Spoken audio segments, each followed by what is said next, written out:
I remember when I was 11, my uncle, Tio Roberto, took me to Washington, D.C.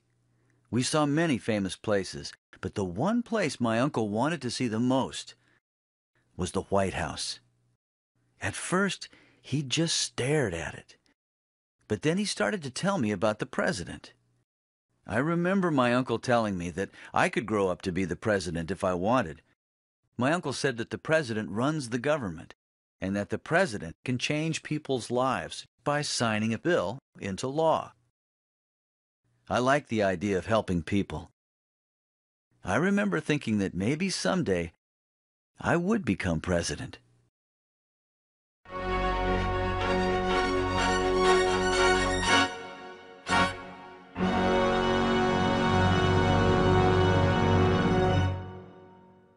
The founders of our country debated whether the executive branch should be headed by one person or by a group of people. It was decided that a single chief executive, called the president, would govern better than a group. Even though some people feared that a president would be too much like a king or queen, most agreed it was the best plan. The founders also had long debates about how much power the president should have. Many thought that if the president could veto or reject bills from the legislative branch, they would be too powerful. However, most of the founders were willing to take a chance on having a powerful president.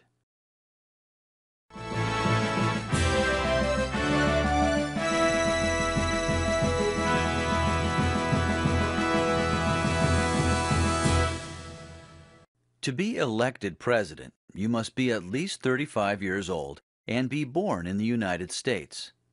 You also must have lived in the United States for at least 14 years before becoming president. To run for president, it helps to belong to a political party. A political party is an organization of people who have similar ideas about how to run the government. There have been many political parties in this country. The best known are the Democrats and the Republicans, but there are many others, like the Green Party and the Libertarians. Political parties have conventions or large meetings where they elect one of their members to run for president. Delegates and my fellow citizens, I proudly accept your nomination. The party then helps their presidential candidate campaign. The campaign is to let voters know how their candidate will run the government.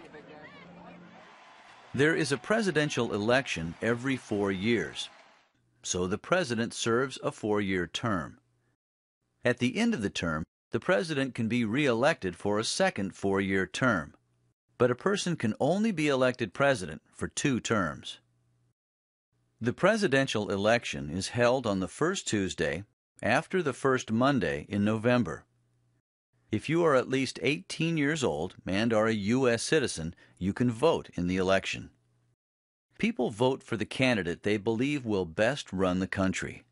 But the people don't exactly choose the president. That's done by a small group of people called electors.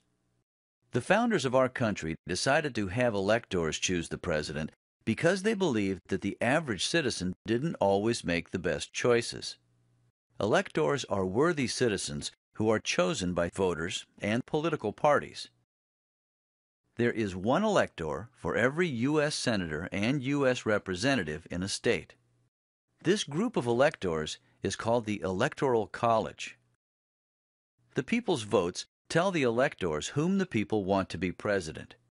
And it doesn't happen often, but if any elector disagrees with the people's decision, then the elector can vote for a different candidate. The candidate with the most electoral votes is elected president.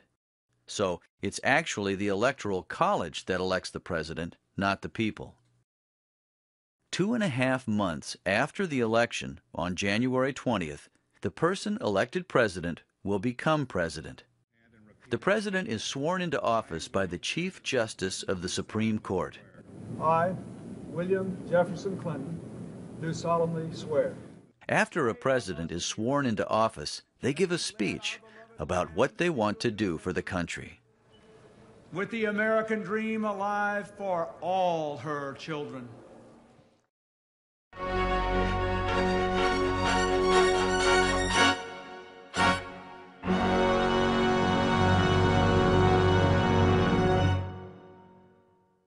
Our federal government has three branches: legislative, to make laws; judicial, to decide what the laws mean; and executive, to carry out and enforce the laws.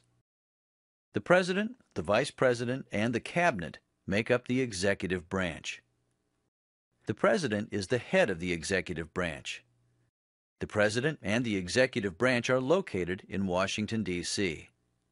The President lives and works in the White House. The role of the President is to run the government and carry out the laws made by Congress. The Vice President, who is elected along with the President, will become the President if the President dies, resigns, or is unable to work.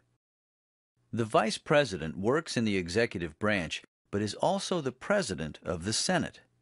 The Senate is one of the two houses of the legislative branch of our government. The other house is the House of Representatives. The Senate is a group of 100 elected people, 2 from each state. They create laws that help run the country.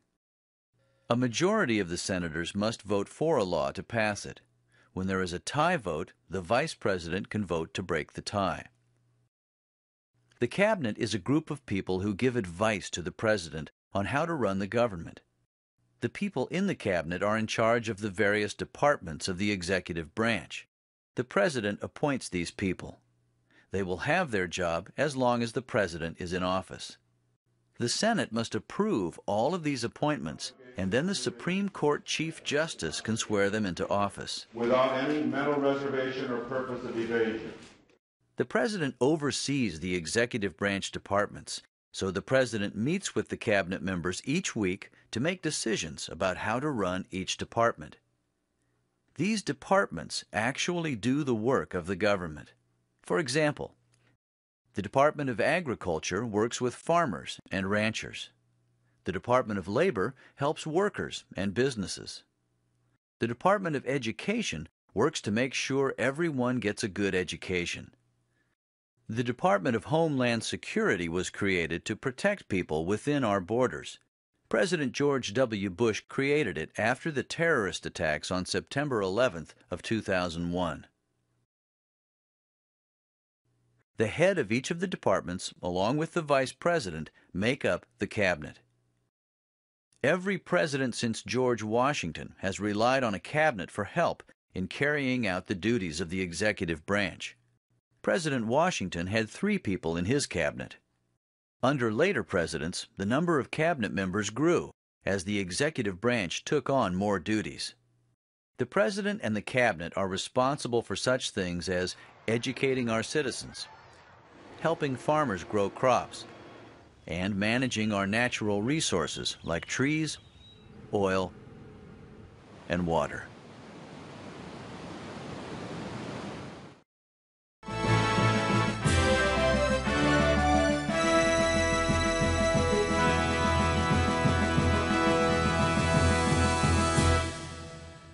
The Constitution says that the President's chief duty is to take care that the laws be faithfully executed.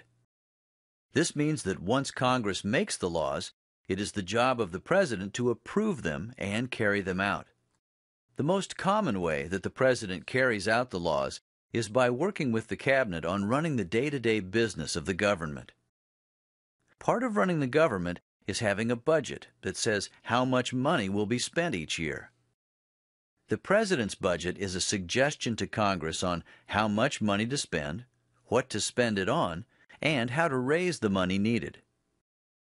The budget gives money to each executive branch department so they can do the work they're required to do by law. Let's imagine that Congress passes a bill requiring every public school to have a copy of the Constitution.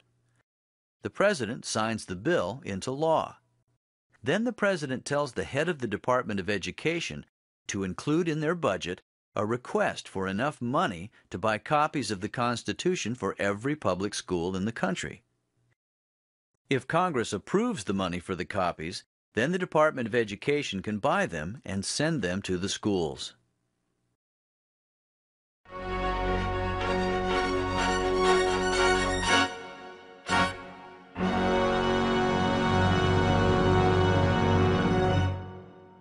The President makes a speech each year to Congress. It is the duty of the President to inform Congress of the state of the Union. In other words, how the federal government is running. Every year, by law and by custom, we meet here to consider the state of the Union. The President also tells Congress what they can do to help the government. The President may recommend bills for Congress to pass. These are bills the President will sign into law because the President believes they will help the country. Thank you for coming. The President is our representative in the world. Me dio la bienvenida a su casa en Guanajuato.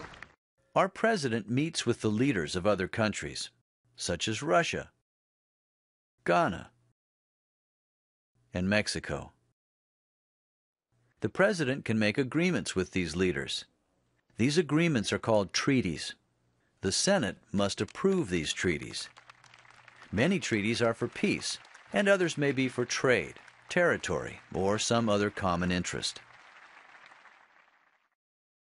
The President is the Commander-in-Chief, or leader of the Army, Navy, Air Force, Marines, Coast Guard, and, when necessary, the National Guard. Our nation's military takes their orders from the President. The President visits many of the military bases to show support for the troops and to make sure the military is ready to protect our country. As Commander-in-Chief, the President can authorize the use of military troops overseas without declaring war. To declare war officially, the President must get the approval of Congress. To protect our country at home, the President oversees the FBI, CIA, INS, and other federal law enforcement agencies. These agencies help the President carry out the laws of the nation by enforcing them. They're like a police department for the whole country. I see now that my uncle, Tio Roberto, was right. The President is very powerful and very busy.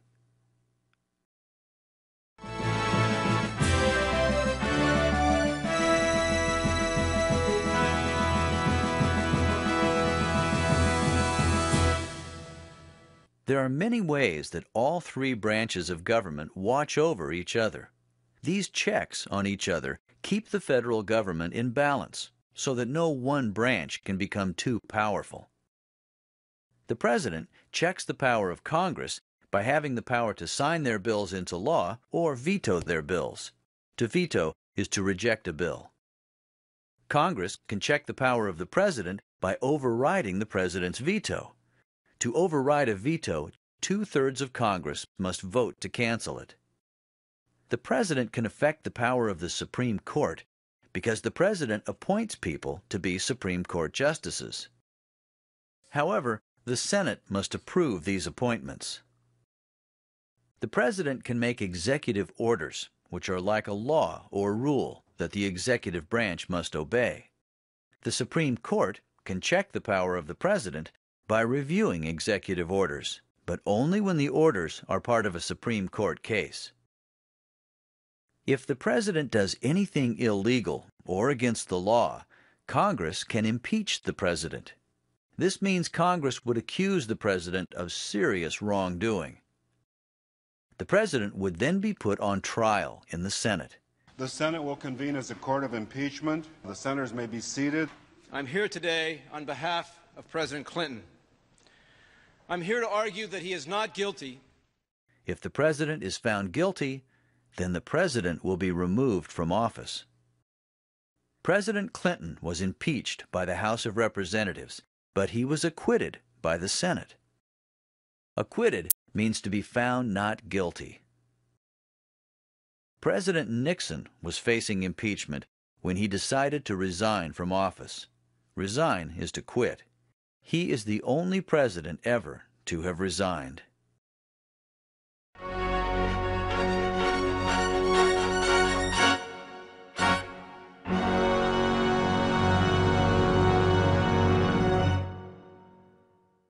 The purpose of the executive branch is to enforce laws, lead the military, work with other countries, and run the government. The President makes sure that the laws created by Congress are obeyed. And the President is the leader we rely on to keep the federal government running. We also depend on the President to protect us and our rights. As my uncle, Tio Roberto, said, the President of the United States is a very important person. The President can change people's lives by signing a bill into law. It's amazing how one person, like the President, can help so many people. As for me, I decided to help people too. Good morning, class. Good morning, Mr. Garcia.